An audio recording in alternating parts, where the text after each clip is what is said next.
good evening everybody. Today we are going to start new lesson, control and coordination, chapter number 7.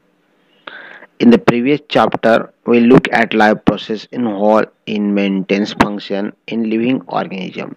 पिछले chapter में हमने देखा है कि लाइव प्रोसेस में हम अपनी लिविंग जो फंक्शन होते हैं उसको किस तरीके से मेंटेनेंस किया जाता है.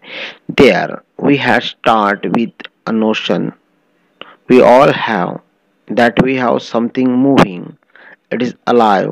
Some of this movement in the fact result of growth as in plant a seed germinated and growth.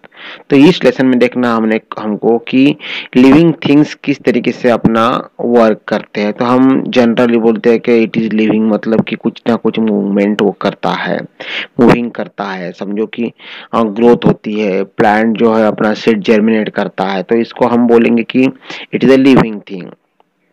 We can see that seedling move over the course of few days. अगर seed डाला है तो seedling धीरे धीरे move करता है, push करता है सॉइल के साइड को, और वहां से वो निकल के बाहर आता है. But it's growth where to be stop, this movement will not be happen. कभी कभी होता है कि ग्रोथ तो इंटरनली चालू रहती है, लेकिन उसकी जो मूवमेंट है अपने को देखता रहे. Some movement is any animal and some plant are not connected with the growth. A cat running, children playing on swings, buffalo chewing cuds, these are not movement caused by the growth. ये सारे movement जो है ये इसकी growth कुछ नहीं होती. तो भी वो लिविंग थिंग्स है, मूवमेंट करते हैं. तो जरूरी नहीं कि सब मूवमेंट में ग्रोथ होना चाहिए.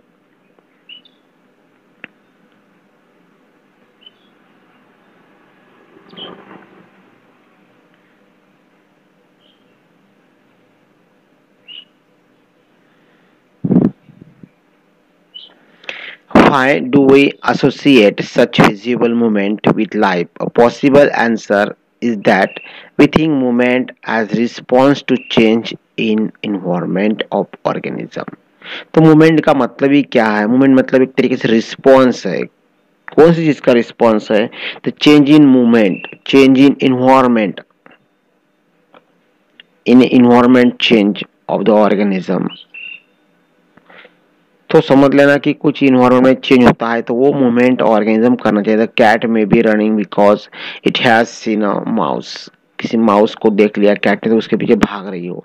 Not only that we also think movement as an attempt by living organism but to use the change in their environment. जरूरी नहीं कि वो ऐसे मूवमेंट करते रहे, लेकिन इन्वायरमेंट चेंज होने के बाद में उसकी मूवमेंट जो है हम लोग देख सकते हैं.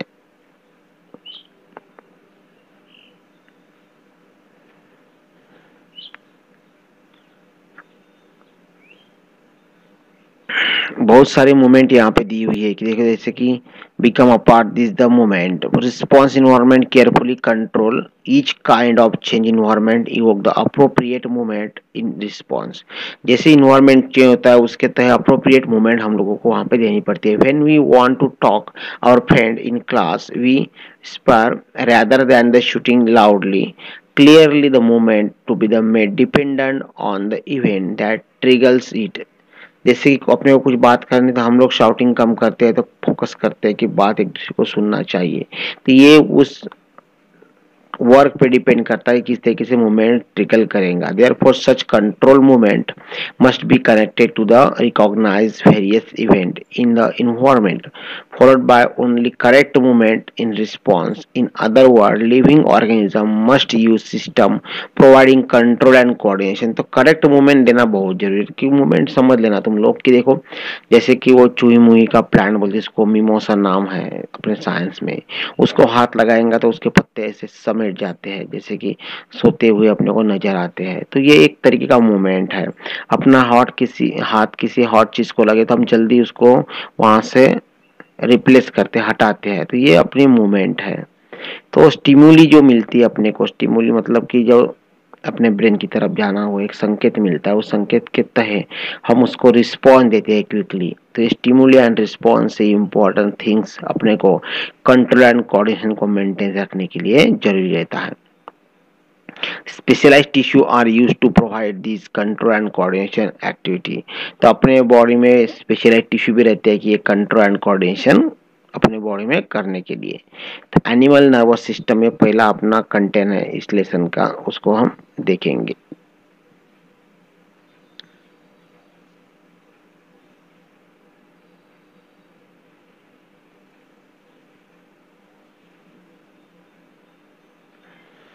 In animals, such control and coordination are provided to nerves and the muscular tissue, which we have studied class 9, touching a heart।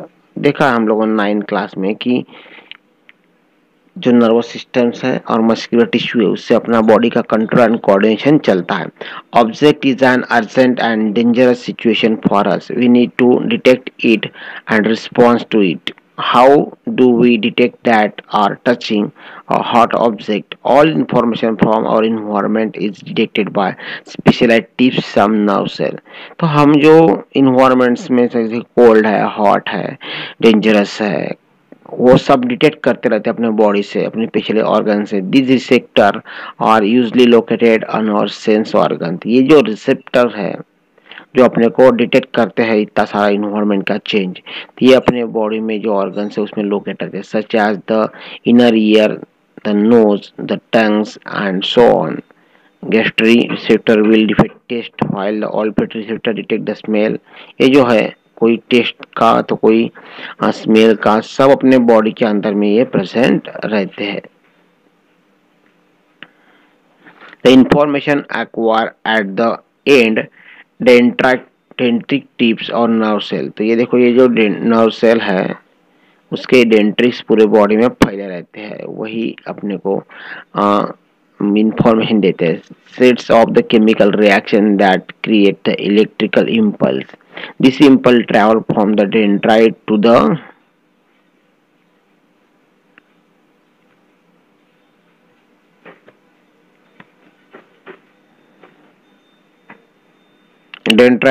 cell body, along of axon it is the end, and the end of axon the electrical impulse set off release to some chemical. This chemical cause the gap or synapse and start a similar electrical impulse in the entries to the next neuron. This is a general scheme of this nervous impulse travel in the body. Similar synapse finally allow the delivery to such impulse from neurons to other cells such as muscle cells or glands. It is the surprise nervous systems made by to organize network to nerve cell or neurons specialized conducting information by electrical impulse from one part of the body another. Look at figure 7.1. He identified a part of neuron and where information is acquired, through which information travel as the electrical impulse, where the impulse must be converted into the chemical signal on transverse।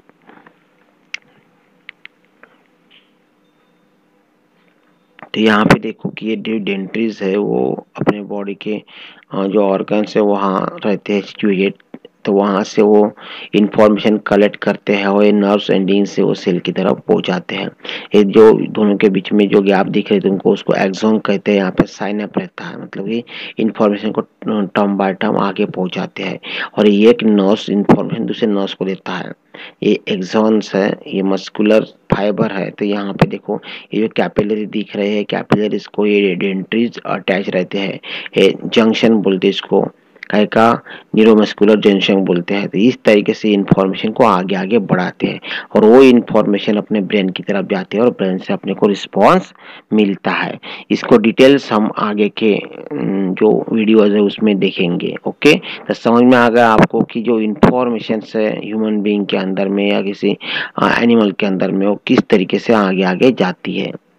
तो अपने body के अंदर में जो भी organs है उसमें specially जो रिसेप्टर्स हैं, जैसे सेंस को डिटेक्ट करने के लिए, स्मेल को डिटेक्ट करने के लिए, साउंड को हेयरिंग करने के लिए, अलग चीज़ों को डिटेक्ट करने के लिए जो रिसेप्टर्स हैं वो इस न्यूरॉन के तहे आगे बढ़ते हैं। डेंट्रीज पूरे बॉडी में फैले रहते हैं कैपिलरीज के पास में, वो डिटेक्ट करके इंफॉर्मेशन यहाँ लाता है और ये आगे आगे जो टर्म्स है एक्सॉन दिया हुआ है दोनों के बीच में गैप दी हुई है उससे आगे बढ़ते हैं और नॉल्स एंडिंग से वो अपने एक सेल से दूसरे सेल की तरफ ट्रैवल करते हैं।